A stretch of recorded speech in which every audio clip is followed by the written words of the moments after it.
અત્યારે અહીંયા આવ્યા અમારે ઘરના માટે અમે આવીએ છીએ 2016થી અમારી લડાઈ ચાલુ છે. એ લોકો કોઈ સાંભળતા છે નહીં. જે અધિકારી બી આવે તે નીચેથી જ ચાલ્યા જાય છે. તો પછી અમે કઈ હિસાબે રહેતા તે જોવાનું ને અમે નાના નાના છોકરા લઈને અંદર જઈએ છીએ. એ લોકોનો જીવ વાલો છે, અમુને નથી. અમુનો અમારા છોકરાઓનો જીવ નથી વાલો. એ લોકો આવે કે તમે નીકળી જાઓ, ખાલી કરી દેવો, તો કાં જવાના? રોડ પર રહેવાના છે છોકરાઓ લઈને. અમારે ખાલી એટલી જ માંગણી છે કે ભાડું આપો, ભાડું ચાલુ કરો, નહીં તો પછી અમને રહેવા માટે જગ્યા આપો. એ લોકોને ભાડું નથી આપવું, જગ્યા નથી આપવી, તો અમે જવાના કાં? ઝૂંપડા તોડી કાઢે એની કરતાં તો અમે ઝૂંપડામાં જ હારા હતા ને. નહીં જોઈતા તો અમને મકાન પાક્કા જોઈતા જ નહીં હતા. અમે ઝૂંપડામાં જ હારા. ભાડા ભરે બી મરવાના છે, ભાડા ભરીને બી મરવાના છે ને એમ બી મરવાના છે. એની કરતાં બિલ્ડિંગમાં દબાઈને મરી ગયા. અધિકારી એમની બે છોકરી મરી ગઈ તો શું થઈ ગયું? કયો સાહેબ સસ્પેન્ડ થઈ ગયો? કાંઈ નહીં થઈ કે અમે મરી જાઉં તો કોઈ સસ્પેન્ડ થવાનું છે? અમને કઈ વાંધો નથી. અમે ભલે ત્યાં મરી જાય તો મરી જઈએ. અધિકારી પણ અમને કઈ વાંધો નથી. પછી એ લોકોની જવાબદારી એ લોકોને સમજવું જોઈએ. ઇન્સાનો હોય તો સમજે, જાનવર હોય તો નહીં સમજે. બસ એને બીજું કંઈ કેવું નહીં. એમ બી એ લોકોને બધું ખબર જ છે. એ લોકોને કહેવાની કઈ જરૂર નથી. છે. આજે 11 વર્ષ આજે 11 વર્ષ થઈ ગયા અમે દોડી રહેલા છે. શરમ આવવું જોઈએ એ લોકોને. ટેન્ડર પાસ કેમ નહીં થતું? કેવું છે? કેમ ટેન્ડર પાસ નહીં થાય? એવા તો કેવા તમારા ટેન્ડર કે પાસ નહીં થાય?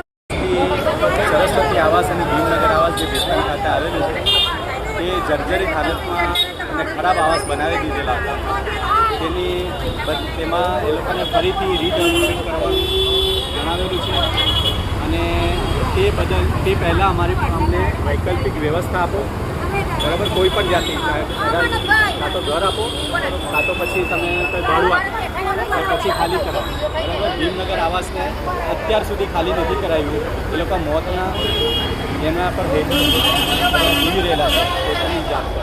બરાબર, અને આ લોકોને કોઈ દયા આવતી નથી.